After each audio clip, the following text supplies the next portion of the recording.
Hi guys, and welcome back to another Dafty in the Garden video with me, Sean. This week we're going to be talking about slugs and snails, the scourge of every garden, and how we can get rid of them. Let's get on with it.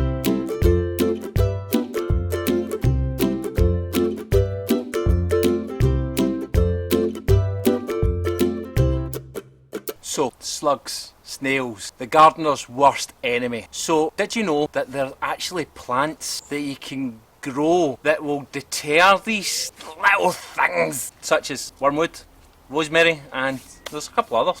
Do you know what? See if you're actually lucky enough to have a pond or something like that. There's an easy way to get rid of snails and slugs. Encourage some of their mortal enemies. Frogs, toads.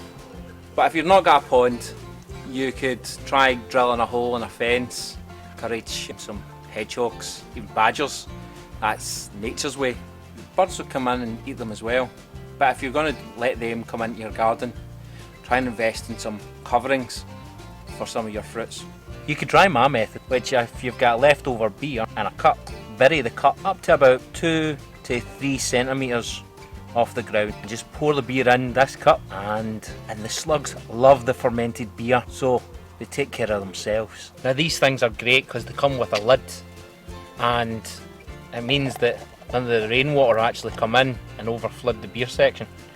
So if you don't like the beer method, then you could always try a deterrent in regards to making it harder for them to get to your plants by putting sharper things in the slug's path, because their bodies are quite soft. So you could put in like sharp sand, salt. You need to be careful of all these methods due to the fact that these can basically kill your plants if you use too much. Other things, eggshells, crush them up, put them around the plants. Again, it's quite sharp, fine. The finer you get it, the better. Also with eggshells, really good for your soil because it helps the worms inside your garden use the eggshells to digest quite a lot of their food. But I'm digressing again. So I've heard people using copper wire around plants. I've also heard of people using WD-40 on pots, so it kind of makes it slippier so they don't get on it. Now, if you don't like any of those ways, there's another way that I don't really like using that much, and I call it the serial killer way. I don't like hurting animals of any kind, and this one's a little bit more graphic than most. A lot of people put out bait, such as a bit of wood in a dark area that's damp. They put some leaves, usually lettuce, and that encourages slugs and snails to actually go there, and they can do it in bulk where they just pick up the insects, and they usually go out and kill them in mass. So a lot of people go out with scissors and actually chop them in two. If I could find a way to actually gather them up and put them actually to use for maybe the birds or any other animals that I quite like. So if I find a way to keep them enclosed, so that maybe the magpies, the crows, any other birds or anything like that in the area that can get to them.